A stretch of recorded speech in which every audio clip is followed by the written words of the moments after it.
Hello guys, कैसे हैं आप? Caribbean style. मैं हूं विकास और आज हम पढ़ेंगे सी लैंग्वेज के बारे में। ठीक है, मैं कुछ सी लैंग्वेज का बेसिक्स यहाँ पे आपको क्लियर कर रहा हूँ। ठीक है, कि सी लैंग्वेज क्या होती है। ठीक है, उसका मैं कुछ एक प्रैक्टिकल आपको बता के दूंगा। ठीक है, ताकि आपको सी लैंग्वेज का थोड़ा सा बेसिक सा आइडिया लग जाए। ठीक है, आज से मैं सी लैंग्वेज के बारे में एक पूरी सीरीज बना रहा हूँ जिसमें आपका सी लैंग्वेज आपको टोटल क्लियर हो जाएगी कि सी लैंग्वेज में आप खुद से प्रोग्राम बनाना शुरू कर दोगे। ठीक है, तो आज इसका फर्स्ट वीडियो है। ठीक है, तो स्टार्ट करते हैं। यहाँ पे एक सी लैंग्वेज के बारे में छोटा सा मैंने एमएस वर्ड में लिखा हुआ है। ठीक है, कि सी लैंग्वेज क्या है। यहाँ पे लिखा है कि सी लैंग्वेज जो आजकल की जितनी भी मॉडर्न लैंग्वेजेस है, जो आजकल के टाइम की जितनी भी मॉडर्न प्रोग्रामिंग डेवलपिंग लैंग्वेजेस है, वो सारी सी लैंग्वेज बेस्ड है।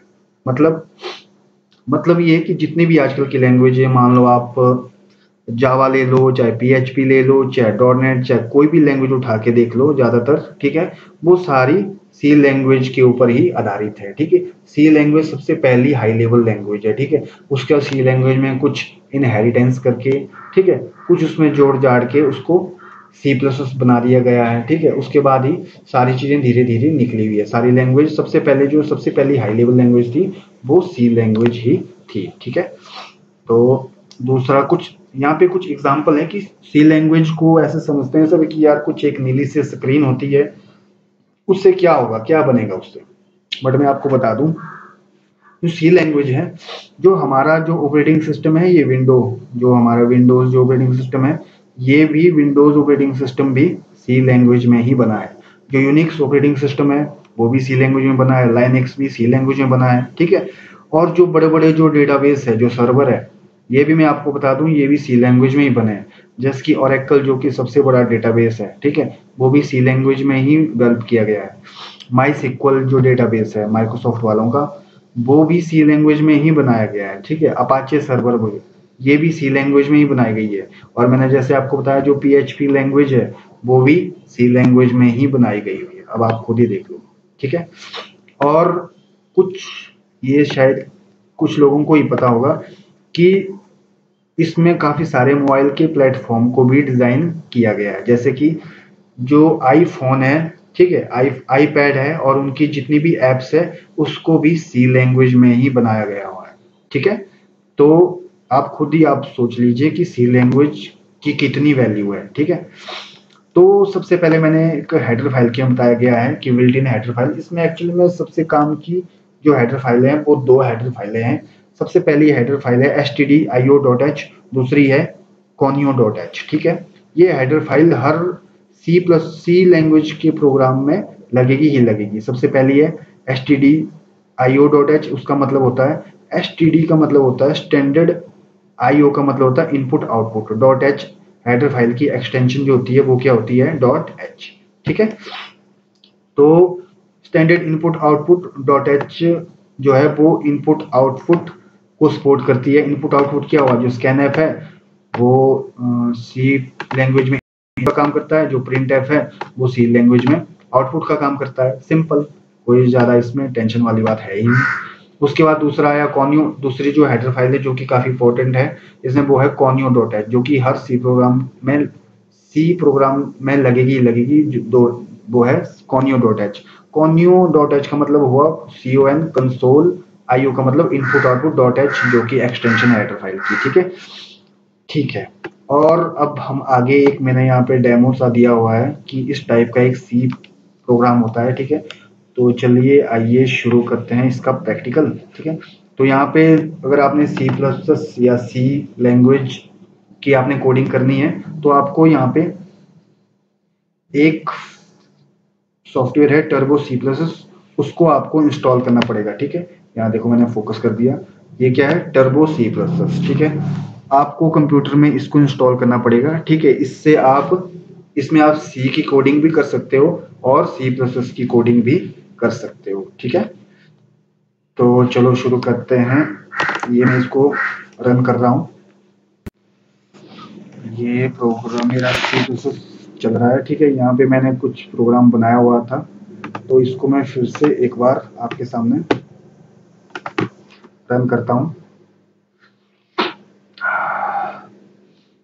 अगर मुझे यहाँ पे 2 स्क्रीन यार इसको मुझे एक स्क्रीन करना तो मैं कंप्यूटर से दबाऊंगा F5 की। ठीक है, हो गया। अब यहाँ पे कुछ शॉर्टकट है। ओपन के लिए F3, सेव के लिए F2 और क्विट के लिए अगर मुझे इससे बाहर आना है तो यहाँ पे मैं क्लिक करूंगा या फिर Alt+X को मैं दबाऊंगा। ठीक है, तो कंपाइल करने के लिए Alt+F9 और रन करने के लिए Ctrl+F9। ठीक है, ज्यादा कोई टेंशन वाली बात है नहीं। ठीक है, तो सबसे पहले जब भी हम ये सॉफ्टवेयर टर्बो सीरीज खोलेंगे तो सबसे पहले नो नेम 00.cpp आएगा। ठीक है, ठीक है, इसको आप खुद से आप सेव कर सकते हो। ठीक है, सबसे पहले मैं एक छोटा सा प्रोग्राम बना देता हूँ वही वाला। इंक्लूड, सबसे पहले मैं कौन सी हेडर फाइल लगाऊंगा, std।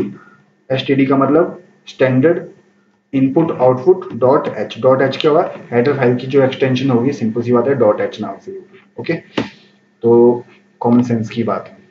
तो ये क्या है, स्टैंडर्ड इनपुट आउटपुट एक ऐसी लाइब्रेरी है जिसमें कुछ प्री डिफाइंड फंक्शंस है, उनको ये बताया कि गया है पहले से कि आपको ये काम करना है। ठीक है, अगर मैंने stdio.h इसमें ले लिया तो स्कैनएफ प्रिंटएफ ये कुछ इस टाइप के फंक्शन है, इसमें पहले से डिफाइन कर दिए गए हैं। ठीक है, प्रिंटएफ समझ जाएगा कि मुझे क्या काम करना है, स्कैनएफ पहले ही समझ जाएगा मुझे क्या काम करना है। बट अगर हम ये वाली हेडर फाइल नहीं लगाएंगे, नीचे printf scanf लगाएंगे तो वो वर्क नहीं करेंगे, वो एरर ही शो करेंगे। ठीक है, दूसरी हेडर फाइल है हमारे पास include conio conio dot H. conio का मतलब क्या हुआ, con का मतलब console input output dot H. ठीक है, इस हेडर फाइल का एक्चुअली में काम होता है क्लियर स्क्रीन के जो फंक्शन होते हैं, गेट ch के जो फंक्शन होते हैं, उनको ये वाला इस वाली लाइब्रेरी में स्टोर कर लिया गया है। ठीक है, तो ये दो हेडर फाइल मैंने बताया था कि ये दो हेडर फाइल बहुत ही इंपॉर्टेंट है सी में। ठीक है, हर प्रोग्राम में ये दो हेडर फाइल लगेगी ही लगेगी। ठीक है, उसके बाद में एक कीवर्ड लेता हूँ void। अब मैं यहाँ पे आपको बता दूं जितने भी इसमें कीवर्ड है, अगर मैं लिखता हूँ, मान लो मैंने यहाँ पे विकास शर्मा लिख लिया। ठीक है, मैंने यहाँ पे कोई भी नाम लिख लिया, मैंने यहाँ पे कुल्लू लिख लिया, कुछ भी लिख लिया, वो कैसा आएगा, ग्रीन में आएगा। बट अगर इसमें कुछ स्पेसिफिक कीवर्ड होते हैं, वो सिर्फ उनका कुछ एक स्पेसिफिक वो कीवर्ड जो होते हैं उनका कुछ एक प्री डिफाइंड वर्क होता है, उसके पीछे कोडिंग कर दी गई होती है कि आपने ये वाला काम करना है। ठीक है, जैसे कि INT एक कीवर्ड है जो को वाइट में आ गया है। ठीक है, void एक कीवर्ड है, जैसे कि char एक कीवर्ड है। ठीक है, ये सारे क्या कुछ कीवर्ड है जिसके कुछ प्री डिफाइंड टास्क है जो कि पहले इनको बताया गया है। ठीक है, तो अगर जहां पे आपको आप ये वाली चीजें अगर टाइप करोगे तो अपने आप ये व्हाइट में शो होना आपको शुरू हो जाएगी। ठीक है, तो यहाँ पे एक void कीवर्ड है और एक मैं फंक्शन लगाता हूँ इसके साथ, तो मेन। ठीक है, मैं लगाता हूँ ब्रैकेट। ठीक है, उसके बाद मैं जो भी सी का प्रोग्राम होगा वो किसके अंदर होगा, वो करली ब्रेसिस के अंदर ही होगा। ठीक है, तो मैंने यहाँ पे पहले लगा दी। अब मैं सबसे पहले क्या लिखूंगा, CLRSCR क्लियर स्क्रीन मैंने लगाया फंक्शन, एक फंक्शन मैंने लगाया क्लियर स्क्रीन। अब देखना दूसरा मैं क्या करूंगा, प्रिंट एफ। ठीक है, प्रिंट एफ में मैं क्या करूंगा, वेलकम टू विकास यूनिवर्सिटी। ठीक है, ये मैंने बनाया। प्रिंट एफ में मैंने क्या किया, इसको आउटपुट दे दिया कि मुझे ये वाली आउटपुट चाहिए। ठीक है, अब जो प्रिंट एफ में मैं अंदर लिखूंगा वो किस में आएगा, वो रेड में लिखा हुआ आएगा। ठीक है, उसके बाद यहाँ पे मैं फंक्शन लगा देता हूँ गेट ch। ओके, अब मैंने क्या कर दिया, मेरा फंक्शन पूरा हो गया। ठीक है, अब मैं इसको कंपाइल करने के लिए क्या करूंगा, Alt+F9 भी कर सकता हूं या यहां से भी मैं इसको क्लिक करके कंपाइल कर सकता हूं। ठीक है, कंपाइल का मतलब क्या होता है, कंपाइल का मतलब होता है जो कि कंपाइलर होता है। कंपाइलर क्या करता है, जो ये मैंने अभी प्रोग्राम बनाया किसमें, सी में। सी क्या एक हाई लेवल लैंग्वेज है। हाई लेवल लैंग्वेज को अगर मशीन लैंग्वेज में कन्वर्ट करना हो तो किसकी हमको जरूरत पड़ेगी, कंपाइलर की जरूरत पड़ेगी। ठीक है, तो एक्चुअली में इस कोड को अगर मशीन कोड में कन्वर्ट करने के लिए सबसे पहले इसको क्या करेंगे, कंपाइल करेंगे। कंपाइल करने के लिए हम क्या करेंगे, Alt+F9। ठीक है, इसको मैंने कर दिया कंपाइल, इसने शो कर दिए 0 एरर। Okay, done. उसके बाद मैं क्या करूंगा, रन। रन के लिए क्या करूंगा मैं, Alt+F9। ठीक है, कर दिया। अब इसने शो कर दिया यहाँ पे रिजल्ट क्या मेरा, वेलकम टू विकास यूनिवर्सिटी। ठीक है, ये है इसका काम। अब मैं आपको stdio.h का तो आपको आइडिया लग गया, ठीक है। अगर सपोज करो मैंने इसको यहाँ पे कमेंट अगर आपको लिखना हो, सपोज करो मुझे ये बताना है कि ये मेरा क्लियर स्क्रीन का फंक्शन है, ठीक है। मैं यहाँ पे ये 2 स्लैश लगा दूंगा, उसके बाद मैं कुछ भी लिखूंगा तो वो डिसेबल हो जाएगा, वो वाला आपको शो नहीं होगा, ठीक है। मैंने यहाँ क्लियर स्क्रीन आगे क्या लिख लिया, ये वाला कौन सा फंक्शन है, वैसे मैं एग्जांपल के लिए बता रहा हूँ, CLEAR clear SCRW clear screen FUNCTION, ठीक है, क्लियर स्क्रीन फंक्शन, ओके। तो आप देखेंगे कि कंपाइल करूंगा कोई भी एरर नहीं आएगी, क्योंकि ये कमेंटिंग में चला गया, ये मैंने डिसेबल कर दिया। अगर मैं इसको यहाँ पे ऐसा कर दूंगा तो कंपाइल करूंगा तो ये मेरे को एरर शो कर देगा। ये देखिए 2 एरर बता रहा है, ठीक है। इसने एरर भी पकड़ ली कि इस लाइन में आपकी एरर है, ठीक है। तो ठीक है, हमको पता ही है क्या एरर है। तो इसको मैं करता हूँ कट, मैं इसको करूंगा कंपाइल, देखो कोई एरर नहीं, ओके। अब देखिए,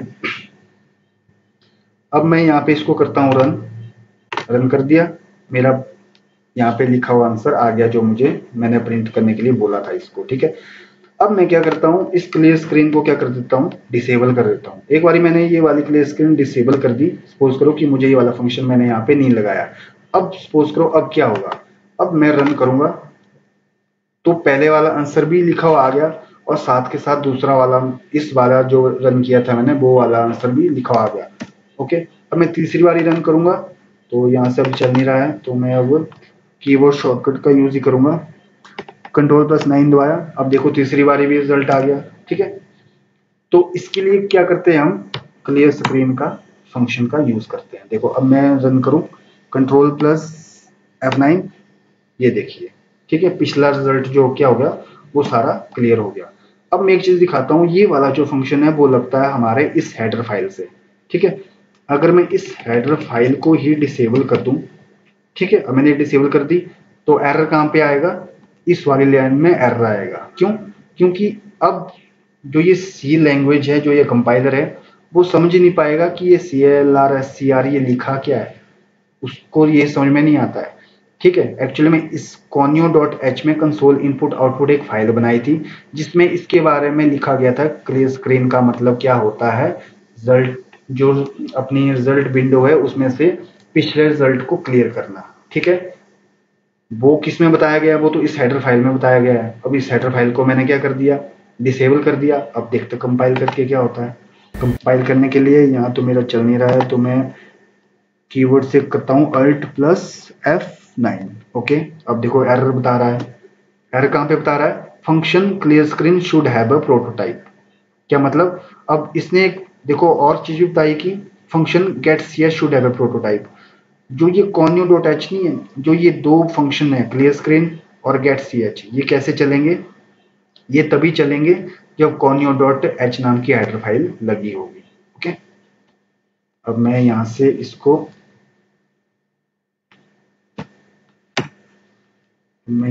इसको करता हूं इनेबल, ठीक है। ये मेरी हेडर फाइल फिर से लग गई। अब मैं इसको करता हूं कंपाइल Ctrl+F9। अब देखिए अब क्या बोल रहा है, आपके पास 0 एरर, ठीक है। लग गया आपको आइडिया।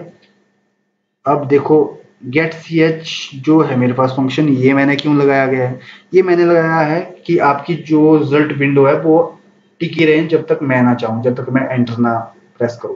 बट जब मैं गेट ch को डिसेबल करूंगा तो मेरे पास विंडो शो तो होगी रिजल्ट की, बट वो अपने आप वापस इस मेन स्क्रीन पे, इस कोडिंग स्क्रीन पे आ जाएगी, ठीक है। मैं रन करता हूँ Ctrl+F9, ठीक है। रन तो हुआ, स्क्रीन भी आई रिजल्ट वाली, बट मुझे वो फ्रैक्शन ऑफ सेकंड के लिए रुकी और फिर से वापस यहाँ पे आ गया। क्यों, क्योंकि मैंने ये डिसेबल कर दिया। उस चीज के लिए मैं कौन सा फंक्शन लगाता हूँ, गेट ch फंक्शन, ठीक है। तो अब देखिए मैं स्टैंडर्ड इनपुट आउटपुट वाली जो हेडर फाइल है इसको मैं डिसेबल करता हूँ। तो इसमें ये कौन सा है, इनपुट आउटपुट है, स्टैंडर्ड इनपुट आउटपुट है। मैंने बताया था कि जो क्या करता है, इनपुट आउटपुट को सपोर्ट करता है, ठीक है। इनपुट आउटपुट क्या हुआ, मैंने आपको बताया था सी लैंग्वेज में इनपुट आउटपुट क्या होता है, ठीक है। सी लैंग्वेज में इनपुट बोले तो आपका scanf, ठीक है, CAN, scanf आपका इनपुट होता है, और आउटपुट क्या होता है, आपका आउटपुट होता है आपका PRINT, प्रिंट एफ आपका आउटपुट होता है। ठीक है, तो मैं इसको यहाँ पे डिसेबल कर देता हूँ। ओके, अब देखिए कहाँ पे एरर आएगी, क्योंकि मैंने स्टैंडर्ड इनपुट वाली जो हेडर फाइल है वो डिसेबल कर दी। अब एरर कहाँ पे आएगी, इस वाली लाइन में एरर आएगी। ठीक है, रन करूँ Ctrl+F9, ये देखिए एरर आ गई। क्या बोल रहा है, function print F should have a prototype. ठीक है, कि प्रिंट एफ के बारे में इसको आइडिया नहीं लग रहा है कि ये क्या चीज है, इसके बारे में कुछ ऊपर बताओ कि क्या है, तब जाके तो ये वर्क करेगा। ठीक है, अब मैं क्या करता हूँ, ऊपर जाके यहाँ पे इसको करता हूँ इनेबल। ठीक है, ये मैंने कर दिया। अब जाके अब इसको आइडिया है कि प्रिंट एफ क्या वर्क करेगा। मैं करूँ Ctrl+F9, ये देखिए हो गया रन। धन्यवाद दोस्तों, अगली वीडियो के लिए वेट करें, और तब तक ये वाला जो मैंने प्रोग्राम किया है इसके बारे में डिटेल में पढ़िए, खुद भी समझिए, खुद भी प्रैक्टिस कीजिए। ठीक है, धन्यवाद।